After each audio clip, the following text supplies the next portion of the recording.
Olá! Começa agora o programa Combate à Desinformação nos Campos Gerais.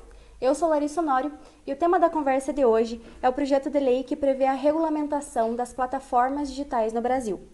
Para falar sobre o assunto, convidamos o professor e advogado Pedro Miranda. Pedro é doutor pela PUC do Paraná e mestre em Ciências Sociais pela UEPG. Além da graduação em Direito, ele também é formado em Ciências Políticas pelo Centro Universitário Internacional.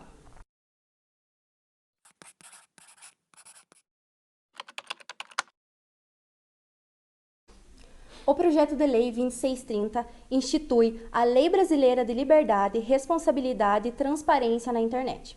A proposta do PL é regulamentar as plataformas digitais no país e também criar medidas de combate à disseminação de conteúdo falso nas redes sociais. O PL está em pauta na Câmara dos Deputados desde junho de 2020. O assunto é polêmico, tanto que até o momento a Câmara dos Deputados não votou a matéria.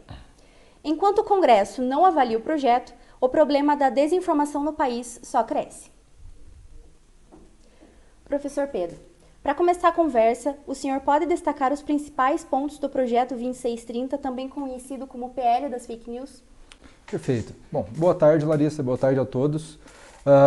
Esse é um tema, como você mesma disse, bastante polêmico, mas exatamente por isso, fundamental da gente tratar. Eu até trouxe aqui algumas informações para compartilhar com vocês.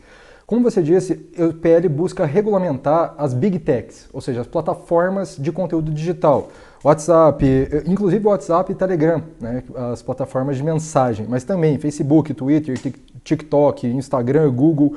Hoje em dia, essas plataformas são reguladas pelo Marco Civil da Internet e eles não têm qualquer responsabilidade pelo conteúdo disseminado nas redes. Com o PL das Fake News, isso pode mudar.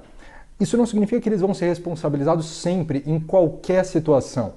Eles seriam responsabilizados caso o conteúdo fosse racista, de violência contra a mulher, contra o Estado Democrático de Direito e outras coisas, mas apenas nos casos de o conteúdo ter sido patrocinado ou impulsionado por essas redes. E além disso, caso fique provado que essas redes não tomaram o devido cuidado para impedir que esse conteúdo fosse viralizado. Então, além disso, e daí tem várias coisas que esse projeto regulamenta, mas eu vou falar de algumas. Você também vai ter uma confirmação de identificação de usuários e responsáveis pelas contas. Ou seja, você veda contas inautênticas ou contas automatizadas não identificadas, aqueles bots, né? Então você tem que identificar que é um bot. Além disso, você tem a obrigação dos provedores de redes sociais produzirem relatórios trimestrais de transparência. Esses relatórios serão compartilhados com a população e com os órgãos responsáveis. As plataformas ficam obrigadas a identificar toda forma de publicidade e de impulsionamento pago. Então isso vai evitar também anúncios falsos de golpes financeiros. Além disso, o PL prevê a proteção dos direitos autorais e garantia de remuneração por parte das Big Techs aos produtores de conteúdo jornalístico. Ou seja, essas matérias que são veiculadas, que afinal de contas os jornalistas fazem, isso é viralizado, mas não se ganha nada. Então eles também acabariam monetizando isso de alguma forma. Proíbe que contas oficiais de organizações governamentais ou de pessoas de interesse público, como os políticos, bloqueiem os cidadãos. A gente viu vários políticos fazendo isso. Prevê a criação de um órgão de autorregulação pelas plataformas para promover a transparência. E também multa de até 10% do faturamento do grupo econômico no Brasil, caso a lei não seja cumprida.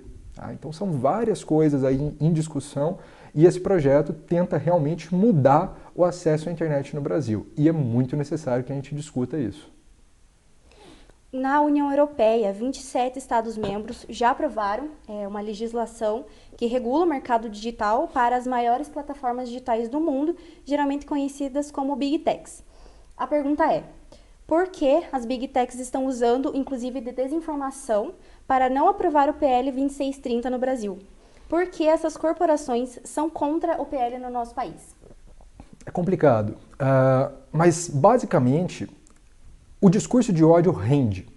O discurso de ódio e a desinformação, ele tem, segundo estudos, inclusive de comunicação, ele tem uma capacidade de viralização muito mais alta e de um engajamento muito maior do que notícias reais, notícias factuais, enfim, e conteúdo mesmo de caráter positivo.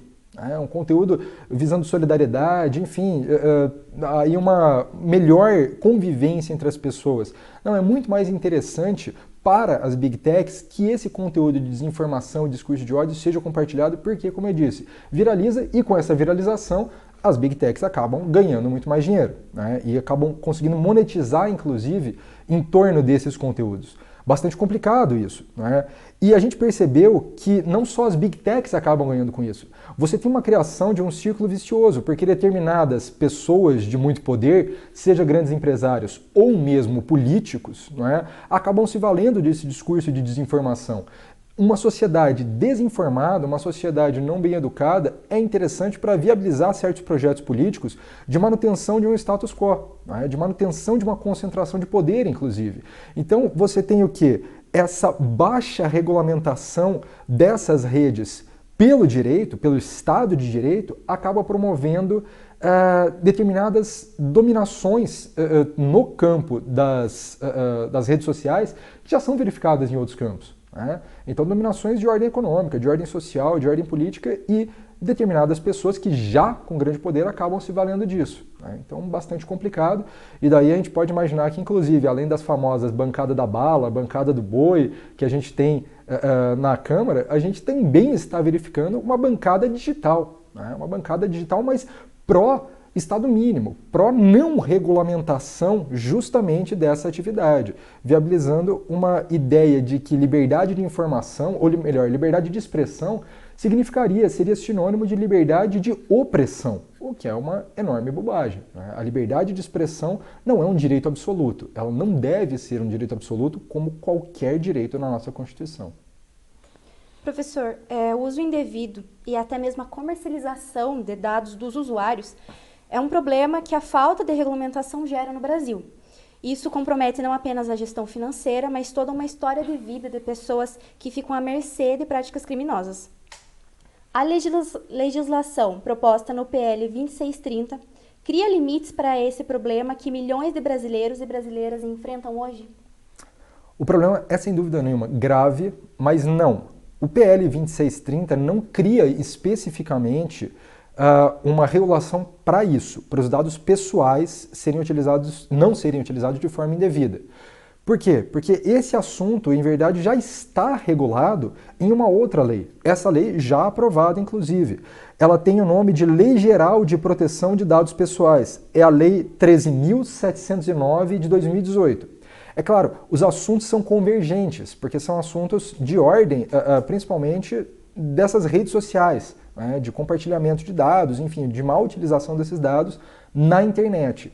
Mas o PL especificamente não trata disso. Mas para não deixar sem resposta, como a Lei Geral de Proteção de Dados acaba viabilizando essa proteção? Ela protege os dados pessoais, que é toda informação que permite identificar um indivíduo. Nome, RG, CPF, endereço, telefone, localização via GPS, tá? O histórico de pagamentos, então, inclusive dados sensíveis, como orientação sexual, religião, etc. Então, esses dados, tá? Eles podem ser utilizados pelas redes, mas para isso você tem que ter o consentimento do cidadão. Tá? E, inclusive, em relação a esse consentimento, você tem a possibilidade a necessidade de solicitação, então, de você consentir com essa utilização dos dados, e a possibilidade de solicitar que esses dados sejam deletados, revogar o consentimento e transferir dados para outro fornecedor de serviços. Como eu falei, isso acaba convergindo numa ideia, principalmente presente nas duas leis, de regular a atividade dessas plataformas na rede. Essas plataformas não podem agir sem regulação. Você sai na rua, você tem que respeitar normas de trânsito, você tem que respeitar determinados direitos de igualdade, direito de liberdade. A minha liberdade de expressão não pode ferir a igualdade do outro, eu não posso cometer racismo. Então, obviamente, por que não estender essa necessidade de regulação, melhor dizendo, de um Estado de direito para as plataformas? É impossível, é incompreensível que elas mantenham as suas atividades de maneira desregulada. né, só sendo obrigados a retirar um conteúdo, por exemplo, nocivo, por decisão judicial. Isso tem que estar em lei. Né? Então isso é muito necessário, sem dúvida nenhuma. Por fim, professor, o uso indevido da desinformação, em alguns casos até criminoso no Brasil, é mais agressivo em momentos de disputa política, como o próprio Tribunal Superior Eleitoral constata em eleições pelo menos desde 2016. É seguro afirmar que a aprovação do PL 2630 vai impor limites ao descontrole e à onda de desinformação, como vimos nas últimas eleições no Brasil? Eu adoraria te responder que sim, que o PL, uma vez aprovado, vai mitigar esse compartilhamento de desinformação, essa onda de fake news, enfim, que o PL seria o divisor de águas nesse sentido.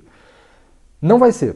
Tá? Primeiro, porque o PL não vai ser aprovado da maneira como foi proposto. Tá? O PL já teve no Senado, ele teve 85 emendas sendo colocadas. O relator teve que... Desculpa, na Câmara teve 85 emendas. O relator Orlando Silva teve que retirar do projeto a criação de uma instituição independente para fiscalizar a lei e impor sanções, porque os políticos bolsonaristas, inclusive, acabaram apelidando esse órgão de Ministério da Verdade, né, como se fosse uma referência ao livro 1984 de George Orwell, então como se fosse esse ministério capaz de censurar e promover censura. E cuidado, restrição à liberdade de expressão nunca foi sinônimo de censura, tá? Então, em primeiro lugar, isso, o projeto já foi desidratado. E, em segundo lugar, imaginemos que, hipoteticamente, o projeto fosse aprovado como foi enviado. Para o projeto para essa lei, de fato, ser efetivada, você também depende de uma fiscalização decente, ou seja, mesmo que essa instituição independente fosse criada, você não tem garantias que ela, de fato, promoveria uma atividade eficaz dessa lei, uma regulamentação de fato. Porque você ia ter um lobby interno dessas grandes plataformas sobre essa instituição. Então essa fiscalização tem que ser forte e independente.